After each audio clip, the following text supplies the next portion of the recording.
What's up, everybody? This is Fred Ricciani of TSC Gaming here to give you guys my thoughts on Rugby 18 on PlayStation 4. This game is also available on Xbox One and PC.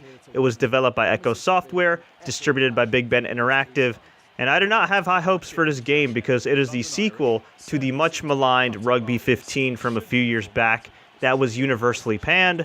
Full disclosure, I never played that game. I've never played a rugby game. I'm not even a rugby fan. So I was excited to get my hands on this game because I wanted to see what the fuss was all about. I've seen video clips of rugby. It looks entertaining. A lot of our subscribers are from Europe and absolutely love rugby. So I was pumped up to actually play a real, authentic rugby game. But unfortunately, that enthusiasm did not last. When I first pulled up the menu screen for Rugby 18, I noticed something straight out of PS2. I thought Pro Evolution Soccer had outdated menus for sports games. Man, oh man, did Rugby 18 outdo itself.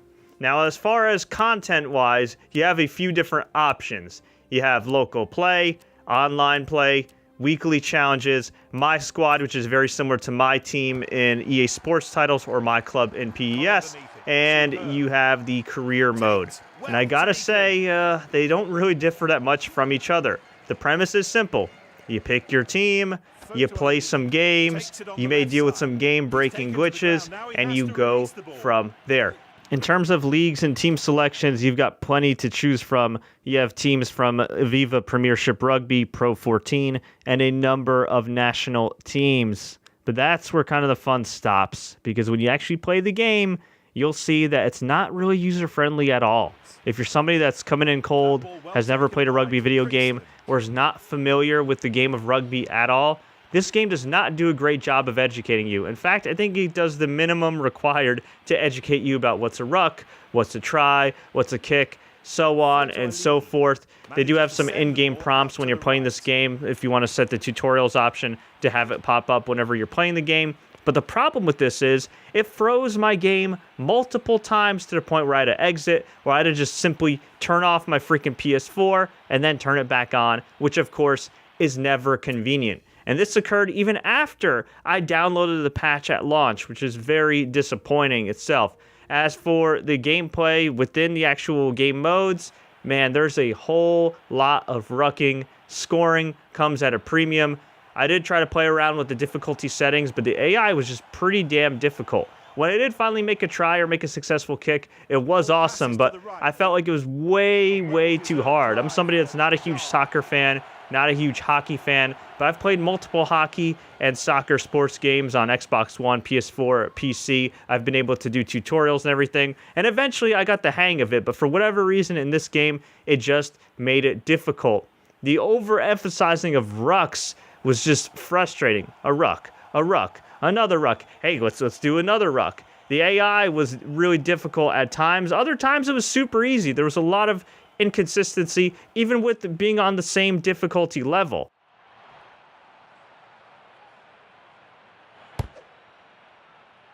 And it sails between the posts. And that's the second try in the match for Vissner.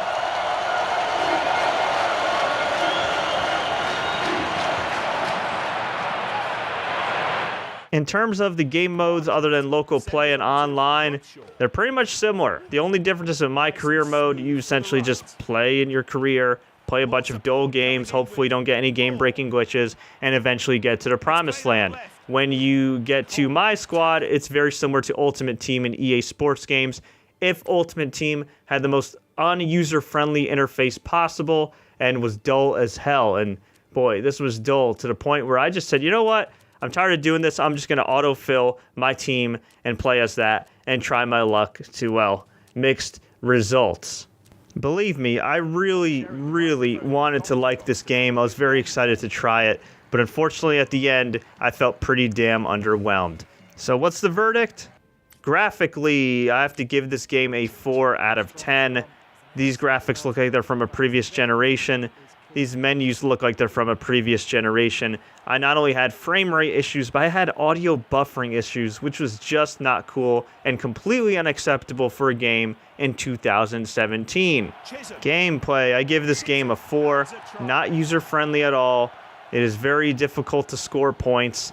I felt like it was a bit of a glitchy mess at times. Just not fun, and not a game that you're going to get new rugby gamers to try, I think.